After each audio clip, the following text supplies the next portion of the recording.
அடிக்கடி வயிறு உபசம், சக்கரை நோய் பயம், அப்புறம் மலச்சிக்கல் பிரச்சனையால அவதிப்படுறீங்களா? நீங்க தேடுற அந்த ஒரு எளிய தீர்வு உங்க வீட்டு சமையல் அறையிலேயே இருக்கு. அதுதான் இந்த பீர்க்கங்காய். நம்ம சமையல் அறையில இருக்க ஒரு சாதாரண பீர்க்கங்காய் உங்க ஆரோக்கியத்தை 10 மடங்கு மேம்படுத்த முடியும்னு சொன்னா நம்புவீங்களா? இன்னைக்கு இந்த வீடியோல 45 வயசுக்கு மேல இருக்கிற நாம ஏன் கண்டிப்பா வாரத்துக்கு 2 நாள் பீர்க்கங்காய உணவுல சேர்த்துக்கணும், பீர்க்கங்காயோட 10 பெனிஃபிட்ஸ் என்னன்னு பார்க்க போறோம். கடைசி வரைக்கும் பாருங்க. நாங்க சொல்ற 9வது பாயிண்ட் உங்களுக்கு ரொம்ப ஷாக்கிங்கா இருக்கும். உங்க ஆரோக்கியத்துல மிகப்பெரிய மாற்றத்தை நீங்களே உணர்வீங்க. பெரியவங்களோட ஆரோக்கியத்தை மையப்படுத்தி இந்த சேனல்ல நிறைய வீடியோஸ் போடுறோம். மிஸ் பண்ணாம பார்க்க அம்மா அப்பா நலம் சேனலுக்கு சப்ஸ்கிரைப் பண்ணுங்க. வீடியோக்குள்ள போலாம் வாங்க. முதல்ல செரிமானம். 45 வயசுக்கு மேல நிறைய பேருக்கு இருக்க பெரிய பிரச்சனை மலச்சிக்கல். டெய்லி டாய்லெட் போக கஷ்டப்படுறது. இந்த பீர்க்கங்காயில இருக்க செலுலோஸ்ன்ற நார்ச்சத்து குடலுக்குள்ள இருக்கிற கழிவுகளை மென்மையாக்கி வெளியேற்றுறதுல ஒரு நேச்சுரல் கிளீனர் மாதிரி செயல்படுங்க.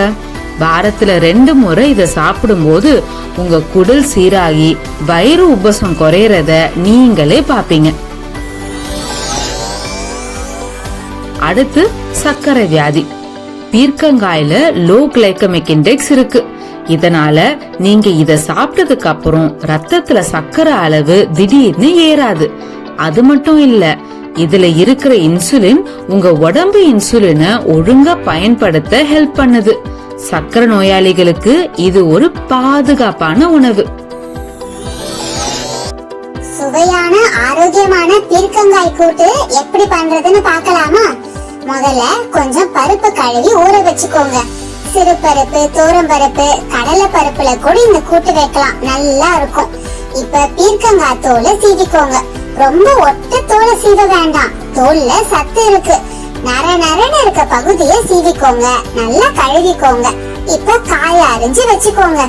இப்போ ஒரு கடாயில கொஞ்சம் எண்ணெய், கொஞ்சம் கடுகு, கொஞ்சம் சீரகம், 2 காஞ்ச மிளகா, கொஞ்சம் இடிச்ச பூண்டு சேர்த்து வதக்குங்க.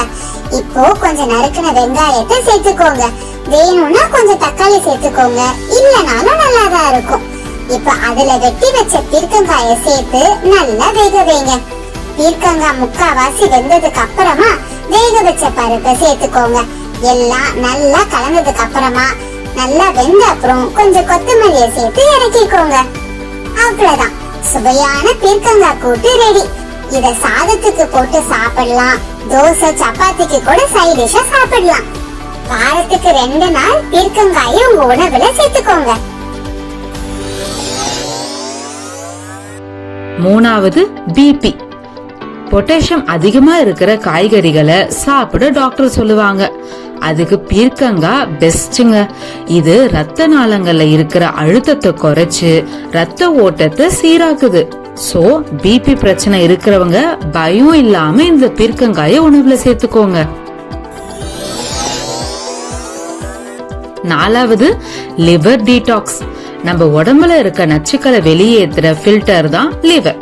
பீர்க்கங்காய் கல்லீரல்ல இருக்கிற பித்தத்தை சமநிலையா வச்சிருக்கும்.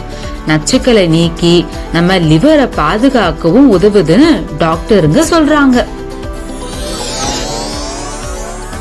5வது வெயிட் லாஸ். வயசான காலத்துல தேவையில்லாத உடல் எடையை குறைக்க இது ரொம்ப உதவும்.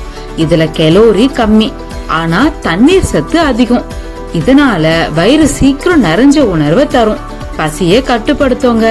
தேவையில்லாத நொறுக்கு தீனிகளை தவிர்க்க இது ரொம்ப உதவும். 6வது ஹார்ட் ஹெல்த். இதுல கொலஸ்ட்ரால் சுத்தமா கிடையாது.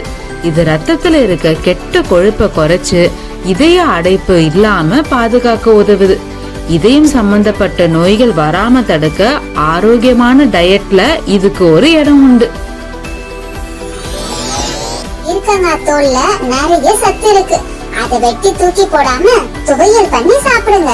பீர்க்கங்காய் துவையல் எப்படி பண்றதுன்னு பார்க்கலாமா? பீர்க்கங்காய் தோல்ல நரன்னு இருக்க பகுதியை சீவிடுங்க. அதுக்கப்புறம் அந்த தோலை நல்லா சீவி எடுத்து வச்சுக்கோங்க. பீர்க்கங்காய் துவையல்ல தோல் மட்டும் தான் போடணும்னு இல்ல, கொஞ்சம் பீர்க்கங்காய சேர்த்து போட்டா கூட துவையல் சுவையாதான் இருக்கும். இப்போ ஒரு கடாயில கொஞ்சம் எண்ணெய், கொஞ்சம் கடலை பருப்பு, கொஞ்சம் உளுந்து போட்டு வதக்கி எடுத்துக்கோங்க. இப்போ 4 காஞ்ச மிளகா வதக்கிக்கோங்க. கொஞ்சம் புளி சேர்த்துக்கோங்க, கொஞ்சம் தேங்காய் சேர்த்துக்கோங்க. தேங்காய் சேர்க்காமையும் இந்த துவையல் செய்யலாங்க, நல்லாதான் இருக்கும்.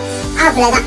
எல்லாம் வதக்கி எடுத்த அப்புறம் இது எல்லாத்தையும் ஆற வச்சு ஒரு மிக்ஸில போட்டு அரைச்சு எடுத்துக்கோங்க. சூடான சாப்பாடுல போட்டு சாப்பிட்டா ரொம்ப சுவையா இருக்கும். இந்த துவையலை தண்ணி கலந்து சட்னி பதத்துக்கு வச்சு இட்லி தோசைக்கு கூட சாப்பிடலாம். உப்பு சேர்க்க மறக்காதீங்க. வாரத்துக்கு 2 நாள் உங்க உணவுல பீர்க்கங்காய சேர்த்துக்கோங்க. உங்க உடம்பு ஆரோக்கியமா இருக்கும். 7வது கண்கள். முதுமையில வர கண் பார்வை மங்குற பிரச்சனைய தள்ளி போட இதுல இருக்க சத்து உதவுது. பீர்க்கங்காய் சாப்பிட்டா கண்ணுல இருக்க நரம்புகளை பாதுகாத்து பார்வை தெளிவா இருக்க சப்போர்ட் பண்ணுங்க. 8வது சிறுநீரகம். பீர்க்கங்காய்க்கு சிறுநீரை தடையின்றி வெளியேற்றுற சிறுநீர் பாதையில ஏற்படுற கிருமி தொற்று தடுக்கும். யூடிஐன்னு சொல்லுவாங்கல்ல, அதுதான். கிட்னி ஸ்டோன் பிரச்சனை ஆரம்ப நிலையில இருக்கிறவங்க டாக்டருங்க கிட்ட கேட்டு இதை சேர்த்துக்கோங்க. 9வது சருமம்.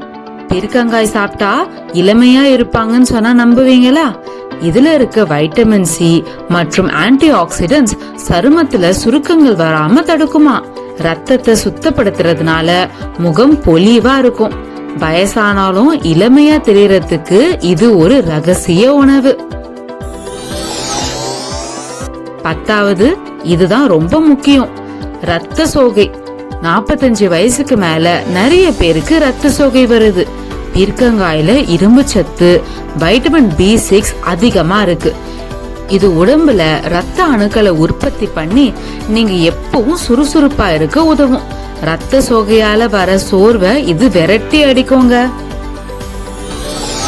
பாத்தீங்களா, வெறும் காய்கறின்னு நினைச்ச பீர்க்கங்காயில இவ்வளவு விஷயம் இருக்கு. இத கூட்டு துவையல்னு செஞ்சு சாப்பிடுங்க. வாரத்துக்கு 2 நாள் பீர்க்கங்காய தாராளமா உங்க உணவுல சேர்த்துக்கோங்க. ஆனா இதோட தோல்ல தான் அதிக சத்து இருக்கு. அத வெட்டி தூக்கி போடாம அத துவையல் பண்ணி சாப்பிடுங்க, இன்னும் சிறப்பு. பீர்க்கங்காயில இவ்ளோ சத்துக்கள் இருக்குன்னு தெரியாத உங்க நண்பர்களுக்கும் உங்க உறவினர்களுக்கும் இந்த வீடியோவை ஷேர் பண்ணி பாருங்கன்னு சொல்லுங்க. மத்தவங்க ஆரோக்கியமா இருக்க அது உதவியா இருக்கும். நான் உங்களை அடுத்த வீடியோல சந்திக்கிறேன். அது வரைக்கும் ஆரோக்கியமா வாழுங்க. இந்த வீடியோவை லைக் பண்ணி அம்மா அப்பா நலம் சேனலுக்கு சப்ஸ்கிரைப் பண்ண மறக்காதீங்க. நன்றி, வணக்கம்.